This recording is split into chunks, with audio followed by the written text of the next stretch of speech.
আমার মা বাবা একটি প্রবাসী ছেলের সাথে আমার বিয়ে দিয়েছিল। কিন্তু সেই সংসার করা আমার পক্ষে সম্ভব ছিল না। আর তাই তাকে আমি ডিভোর্স দিয়ে চলে আসলাম। বাড়িতে আসার পর ৫০ বছর বয়সী একটা লোক আমাকে পায়েস খাইয়ে অজ্ঞান করে ফেলে। অজ্ঞান অবস্থায় লোকটি আমার সাথে যা করেছিল তা শুনলে তোমাদের মাথা ঘুরে যাবে। তাহলে মূল ঘটনাটি বলি। হ্যালো বন্ধুরা, কেমন আছো তোমরা সবাই? আমি তোমাদের সবার প্রিয় নেহা আপু, তোমাদের জন্য নিয়ে এলাম একটা নতুন গল্প। আজকের গল্পটা শুনলে তোমাদের 100% হাত নাড়াতে হবে। প্রতিদিন নিয়মিত গোপাগপির গল্প পাওয়ার জন্য আর আমার সাথে কথা বলতে চাইলে আমার চ্যানেলটি সাবস্ক্রাইব করে নোটিফিকেশন বেলটি অল করে রাখুন। তো গল্পটি শুরু করা যাক। ৩৫ বছর বয়সী প্রবাসী ছেলের সাথে যখন আমার বিয়ে হয় তখন আমার বয়স তার অর্ধেক। খুব বিপদে পড়ে বিয়েটা করেছিলাম, কিন্তু আমার সাথে এমনটা ঘটবে কে জানে। মনে করেছিলাম বিয়ে করলে হয়তো ভালো একটা পরিবেশ পাব, যেখানে আমি সুখে থাকতে পারব। কিন্তু যেটা ভেবেছিলাম সেটা ভুল ছিল। এক নরক থেকে মুক্তি পেয়ে আমি যে আরেক নরকে গিয়ে পড়েছিলাম এটা বুঝতে আমার ২ দিন সময় ও দরকার পড়েনি। স্বামী নামের একটা কীটের হাতে এসে পড়েছিলাম আমি। জানি না কোনো স্বামী তার সদ্য বিয়ে করা বুকে সব সময় গালিগালাজ করে, কিন্তু সেদিন কোনো অপরাধ না করেও আমাকে প্রচুর বকা শুনতে হয়েছিল। ২০ দিনের ভয়াবহ দিন কাটানোর পর আমার স্বামী যখন বিদেশ চলে গেল তখন একটা দীর্ঘ স্বস্তির নিঃশ্বাস ফেলেছিলাম, এই ভেবে যে অন্তত কারো বোকা আর মায়ের খাওয়া লাগবে না। কিন্তু আমার ভাগ্য যে আমার জন্মের পর থেকে আমার বিপক্ষে সেটা আমার মনে ছিল না। উনি যাওয়ার পর থেকেই আমার দেবর আর আমার নন্দের বড় ছেলে আমাকে খারাপ নজরে দেখতে। আমি বুঝতে পারছিলাম নন্দের ছেলে আমার সাথে কি করতে চায়। আমাকে প্রতিদিন বিভিন্ন বাজে কথা বলতো। আমার শাশুড়িকে জানালাম বিষয়টা, কিন্তু ওই যে রসুনের প্রত্যেকটার মুখ এক জায়গাতে থাকে, এরাও ঠিক তেমন। আমি অভিযোগ করার পর থেকে আমার উপর অসম্মানের মাত্রা বেড়ে গেল। সবচেয়ে বেশি আশ্চর্য হতাম যখন আমার নন্দের ছেলে আমার সাথে বাজে ভক্ত। শাশুড়িকে জানানোর পর যখন কোনো কাজ হল না, সিদ্ধান্ত নিলাম আমার স্বামীকে বিষয়টা জানাব। কিন্তু সেটাও হল না। আমার ফোন কেড়ে নেওয়া হলো। আমাকে হুমকি দেওয়া হলো যদি তার ছেলের কানে কিছু যায় আমার খবর খারাপ হবে। মুখ বুজে সহ্য করা ছাড়া আমার কোনো উপায় ছিল না। আমার যা এর সাহায্য নিয়ে আমার স্বামীকে আমি সব জানালাম, কিন্তু তাতেও কোনো লাভ হল না। উল্টো আমার স্বামী সুমন আমাকে দুশ্চরিত্রা বানাল, আর যত রকমের বাজে কথা আছে সব শুনিয়ে দিল আমাকে। সেদিন সারাদিন রাত আমি কান্না করেছিলাম। যে সংসারে স্বামীর কাছে বইয়ের কোনো মূল্য থাকে না, সেই সংসারে থাকা আর না থাকা সমান। তবুও মুখে কুলুপ এঁটে অত্যাচার সহ্য করে যাচ্ছিলাম। এর মাঝে আমি আমার বাবার বাড়ি বেড়াতে যেতে চাইলে আমার শাশুড়ি আমাকে বলল, তুমি যদি এই বাড়ি থেকে এক পা কোথাও যাও তাহলে আমার ছেলেকে ডিভোর্স দিয়ে যেতে হবে। আমার পায়ের তলা থেকে মাটি সরে গিয়েছিল আমার শাশুড়ির কথা শুনে। বাপের বাড়ি যাবার সাথে যে ডিভোর্সের সম্পর্ক আছে সেটা আমি প্রথম ওই বাড়ি থেকেই দেখেছিলাম। এভাবে ৬ মাস কেটে যায়। এর মাঝে আমার বাবা বড় ভাই বা সৎ মাকে ও আমাকে একটা বারের জন্য দেখতে যায়নি। আমার স্বামী মাসিয়া থেকে বাড়িতে আসার সাথে সাথে আমাকে ডিভোর্স দিতে নিয়ে যাওয়া হয়। উনি আমার একটা কথাও শোনেনি। ওর মায়ের কথা শুনেই আমাকে ডিভোর্স দিতে নিয়ে যায়। আমার স্বাক্ষর হবার পর আমাকে বলে, এবার কোথায় যাবি যা। আমার মোবাইল, কিছু টাকা, গহনা সহ যাবতীয় কিছু রেখে দেয়। ওরা শুধু স্যান্ডাল পায়। সেদিন ওই বাড়িকে পর করে চলে এসেছিলাম আর বারবার আল্লাহর কাছে বলেছিলাম, আল্লাহ, আর কোনো মেয়ের সাথে যেন এমনটা না হয়। বিয়ের সময় ভেবেছিলাম কষ্ট হয়তো বা বিদায় করে দিয়ে বাপের বাড়ি থেকে চলে গেলাম, কিন্তু অভাগীর দিকে কষ্ট বারবার ফিরে তাকায়, তার পিছু ছাড়তে চায় না। তা না হলে কি আর আরও বেশি কষ্ট নিয়ে আবার বাবার বাড়ি ফেরত আসি। বাড়িতে ঢুকে যার সাথে দেখা হয় সে আমাকে অচেনা লোক মনে করে এড়িয়ে চলতে শুরু করে। একমাত্র আমার চাচি আমাকে জড়িয়ে ধরে কান্না করে আর আমাকে মেন্টালি সাপোর্ট করে। কিন্তু যাদের সাপোর্ট দরকার তারা যদি না করে তাহলে কি আর কষ্ট কমে? আমার ভাবের কাছে গেলাম। সে আমাকে বলল ভাইয়ের কাছে গিয়ে ক্ষমা চাইতে। মনে অনেক সাহস সঞ্চয় করে বড় ভাইয়ের কাছে একটু ছায়া খোঁজার আশায় গেলাম, কিন্তু সেই ভাই আমাকে সেদিন মারছিল আর গালি দিচ্ছিল। ভাবি গর্ভবতী ছিল, আমাকে ঠেকাতে গিয়ে সেও ভাইয়ের হাতে মার খেয়েছিল। ভাই শুধু বলতেছিল সব দোষ নাকি আমার, কিন্তু কেউ একবার বুঝতে চায় না যে আমার সংসার ভাঙতে আমার কোনো দোষ নেই।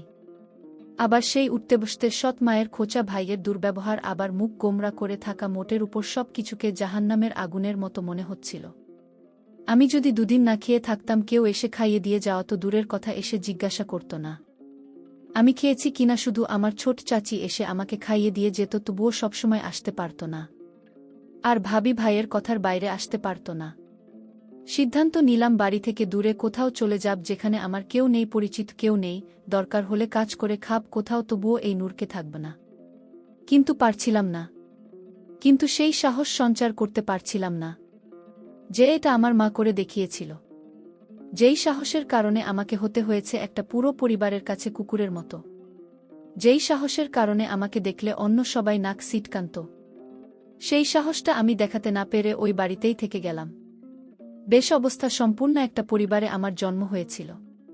শুনেছিলাম একটা মেয়ের আশায় যখন সবাই ছিল তখনই আমার জন্ম। কিন্তু কে জানত সোনার চামচ মুখে নিয়ে জন্ম নেওয়া শিশুটির জন্য ভয়াবহ সুখ অপেক্ষা করছে। আমার জন্মের পরে আমার মা আমার বাবাকে বিদেশ পাঠিয়ে দেয় যাতে আমার ভবিষ্যতের জন্য কোনো চিন্তা করা না লাগে। বাবা মায়ের কথা মতো বিদেশে চলে যায় আর মা এদিকে বাবার অগোচরে একটা ব্যাংকে চাকরি নেয়। কিন্তু এটা আমার বাড়ির আশেপাশে কারো চোখের সঙ্গে হয়নি, এমনকি আমার মেচকা করোনা। আমার বাবাকে মায়ের চাকরির ব্যাপারে সব কিছু বলে দেয়। আর সেই দিনই ফোন দিয়ে বাবা মায়ের সাথে প্রচুর ঝগড়া করে এবং মাকে চাকরি ছাড়তে এক প্রকার বাধ্য করে। মা চাকরি ছেড়ে দিয়ে বাড়িতেই সময় কাটাতে লাগল। এর মধ্যে বাড়ির পাশের একটা লোকের নজর পড়ে আমার মায়ের উপর। আমার বয়স তখন ৮ বছর। সবসময় লোকটা মায়ের পিছু পিছু ঘুরঘুর করত। কী উদ্দেশ্য নিয়ে ঘুরত তা আমি বুঝতাম না। আমি শুধু মায়ের নীরবে কান্না করা দেখতাম। কাউকে ভয়ে কিছু বলতো না, এটা ভেবে যে অপবাদ বের হয়ে যাবে। বলে রাখা ভালো, এটা আমার সৎমা ছিল। একদিকে বড়ভাইয়ের উচ্ছৃঙ্খল জীবনযাপন, অন্যদিকে ওই লোকটার জ্বালাতন মাকে দুর্বিষহ করে তুলেছিল। এর মাঝে কাটার উপর বিস্ফোরা হয়ে আসে আমার দূর সম্পর্কের খালা। শেষে আমাকে বলে যে খালু বিদেশ যাবে, কিছু টাকা লাগবে, টাকার পরিমাণ ৪ লাখের মতো। মা তার বোনের মুখের দিকে তাকিয়ে টাকা দেওয়ার কথা বলে, কিন্তু সেটা আমাদের গ্রাম থেকে উচ্চ সুদে নিয়ে। আর সেই সুযোগটাকেই কাজে লাগায় ওই বদলোকটা আমার মাকে ২ লাখ টাকা ধার দেয়। হয়তোবা ভাগ্যে এমন ছিল, দুর্ভাগ্যবশত কালো টাকা ধরা খায়। সেটাই হয়ে যায় আমার মায়ের জীবনের জন্য সবচেয়ে বড় ভুল। সুদের পরিমাণ যখন বাড়তে থাকে তখন লোকটা সারাক্ষণ মাকে বলতো টাকা না দিতে পারলে আপনার মেয়েকে আমার সাথে বিয়ে দেন। লোকটার বয়স প্রায় ৫০ হবে, আর সেই লক্ষ্যে কিনা আমাকে বিয়ে করতে চায়। এক কথায় পরিস্থিতির ফায়দা লুটতে থাকল। হঠাৎ করে মা চেঞ্জ হতে থাকল। যে মা আমাকে কোনোদিন বকা দিত না, সেই মা আমার গায়ে হাত তুলত যখন তখন। দিন দিন আমার মা এই লোকটার সাথে বিয়ে দিতে চাইত। তখন তো বুঝতাম না কাহিনী কি, যেটার বাঁধন থেকে মা বেরিয়ে আসতে পারে নাই। লোকটা দেখতে খুব বাজে ছিল, আর সেই লোকের সাথে আমার বিয়ে দিতে চায়। একদিন ৫০ বছরের লোকটি আমাদের বাড়িতে এসে আমাকে বলে, শোন, যদি ১৫ দিনের মধ্যে টাকা না দিতে পারো তাহলে আপনার মেয়েকে আমার সাথে বিয়ে দিয়ে দেন। আমার মা আমাকে বুঝিয়ে বলল, আমি এত টাকা কোথা থেকে দেব, তুই বরং লোকটাকে বিয়ে করে ফেল। ওর অনেক টাকা পয়সা আছে, তুই শুয়ে থাকবি। তুই আর না করিস না মা। লোকটার বয়স হয়তো একটু বেশি। আমি মাকে বললাম, মা, আমি দরকার হয় মরে যাব, তা ওই বইটা লোকটাকে বিয়ে করতে পারব না। আমি মনে মনে সিদ্ধান্ত নিলাম আমি বাড়ি থেকে পালিয়ে যাব। কিন্তু পালিয়ে কোথায় গিয়ে থাকব, কার কাছে যাব? কিন্তু আমি পালিয়েও যেতে পারলাম না। যেদিন ঘর থেকে পালাবার চেষ্টা করছিলাম সেই দিন ঘর থেকে বাহির হওয়ার সময় মা দেখে ফেলে। তারপর আমার পিছনে আমি যখন একটা সিএনজিতে উঠলাম, আর সেই সিএনজিতে বসেছিল সেই লোকটা যার সাথে আমার বিয়ে হবার কথা। লোকটার নাম শুনেছিলাম আকবর আলী। সেই আকবর আলী আমাকে দেখে ধরে ফেলে এবং বাসায় নিয়ে যায়। বলে রাখা ভালো যে মা এই ৫০ বছর বয়সী আকবর আলীর সাথে বিয়ে দিতে চাইছে। সে আসলে আমার আপন মা না, সে আমার সৎমা। আর সৎমা বলেই এরকম একটা ৫০ বছর বয়সী লোকের সাথে আমার বিয়ে দিতে চাইছে। তাছাড়া ঋণ পরিশোধ করতে আমাকে তার সাথে বিয়ে দেওয়া হচ্ছে। যাই হোক, আমাকে সিএনজি থেকে লোকটা ধরে বাড়িতে নিয়ে আসলো আর বলল, শোনো, আমার কিসের অভাব, আমার সাথে বিয়ে হলে তো সমস্যা কি? আমি লোকটিকে বললাম, দেখুন, আপনি আমার বাবার বয়সী, আপনি আমাকে এখান থেকে চলে যেতে দিন। আমি এখানে থাকব না আর আপনাকে বিয়ে করতে পারব না। দরকার হয় মরে যাব, তাও আপনার সাথে আমার বিয়ে হবে না। লোকটি আমার কথা শুনে আমাকে জোরে একটা থাপ্পড় মেরে বলল, এই মেয়ে, কি ভাবছিস তুই আমার টাকার কিছুটা নাই? তোর মা যদি 1 সপ্তাহের ভিতরে টাকা ফেরত না দেয় তাহলে তোর অবস্থা খুব খারাপ হয়ে যাবে। হঠাৎ লোকটির ব্যবহার পরিবর্তন হতে শুরু করল। লোকটি বলল, শোন মা, আসলে আমি ভুল করেছি। তুই আমার মেয়ের মতো। আজ যদি আমার একটা মেয়ে থাকতো তাহলে আমি কি এরকম একটি লোকের হাতে তুলে দিতে পারতাম? লোকটির পরিবর্তন দেখে আমার মনের ভিতর সন্দেহ সৃষ্টি হল। লোকটি হঠাৎ এরকম পরিবর্তন হল কেন? এই বিষয়টা নিয়ে আমি অনেক চিন্তিত হলাম। লোকটি আমার জন্য নিজে হাতে রান্না করে আমার জন্য খাবার নিয়ে এল। আমি বললাম, আমি খাব না, আমাকে এখান থেকে যেতে দিন। আমি এখানে থাকতে চাই না। এখানে আমার দম বন্ধ হয়ে আসছে। আকবর আলী তখন আমায় বলল, ঠিক আছে, তুই যেখানে যেতে চান সেখানে থেকে যেতে দিব। কিন্তু আজ রাতটা আমার বাসা থেকে যা। আমি কথা দিচ্ছি কাল সকালে আমি তোকে আর আটকাব না, আমি তোকে বিদায় দিয়ে দিব। তুই যেখানে যেতে চান সেখানে যাবি। আমার মনের ভিতর আরও সন্দেহ সৃষ্টি হল। আজ রাত থাকার কথা বলছে কেন? কি হয় জানি না। আকবর আলীর বাড়িতে কেউ নেই। আকবর আলীর বড় মারা গেছে। তার একটা ছেলে সন্তান আছে। সে বিদেশে থাকে। আকবর আলী নিজে রান্না করে মাঝে মাঝে বয়ে এসে রান্না করে দিয়ে যায়। আকবর আলী আমাকে বলল, মা, আজ আমি তোর জন্য নিজের হাতে পায়েস রান্না করেছি। একবার খেলে বারবার খেতে মন চাইবে। আকবর আলীর কথা শুনে আমি কিছুটা অবাক হলাম। যে লোকটা শোধ খায়, আর সেই লোকটা আমাকে এভাবে নিজের হাতে রান্না করে খাওয়ানোর পিছনে অবশ্যই কোনো কারণ আছে। আকবর আলী আমার জন্য পায়েস নিয়ে এসেছে আর বলছে, মাকে চুপচাপ ঘুমিয়ে পড়ো। আর যদি তুই পারিস টানা খাস তাহলে আমার ভীষণ কষ্ট হবে। খেয়ে নে মা, আমি কথা দিলাম কাল তুই যেখানে যেতে চাইবে ঠিক সেইখানে আমি তোকে দিয়ে আসব। তাও তুই খেয়ে নে। আকবর আলী আমরা এমনভাবে বলছিল আমি না খেয়ে পারলাম না। আমি আকবর আলীর নিজ হাতে তৈরি করা পায়েস খেয়ে নিলাম। বাসটা খাওয়ার 30 মিনিট পর আমার শরীরটা কেমন জানি করতেছিল। শরীরটা অস্থির অস্থির লাগছিল। আমার কিছুই ভালো লাগছিল না।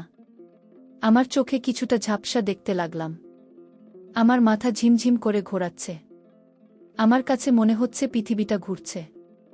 আমার এরকম অস্থির দেখে আকবর আলী জিজ্ঞেস করল, কি রে মা, কি হয়েছে তোর? যে লোকটা 2 দিন আগে আমাকে তার ঘরের বউ হিসাবে দেখতে চায়, আর সেই আকবর আলী আমাকে নিজের মেয়ে বানিয়ে ফেল।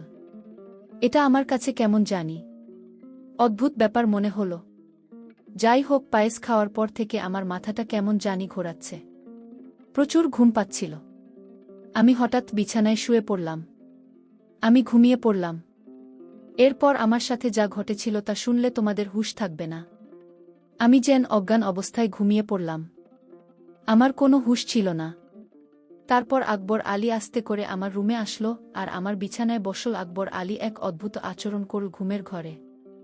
আমি স্বপ্নে দেখতে লাগলাম আকবর আলী আমার কাছে আসছে, আর আকবর আলীর হাতে বিশাল বড় একটা হাতুড়ি দিয়ে আমাকে মারতে আসলো। আর এই স্বপ্ন দেখে আমি বিছানা থেকে লাফ দিয়ে উঠে পড়লাম। উঠে দেখি রুমে কেউ নাই। তবে আমাকে কেমন জানি এলোমেলো লাগছে। মনে হচ্ছে আমার ঘরে কেউ আসছিল। আমি বিছানায় একটা ঘড়ি দেখতে পেলাম, আর সেই ঘড়িটি আকবর আলীর হাতে ছিল।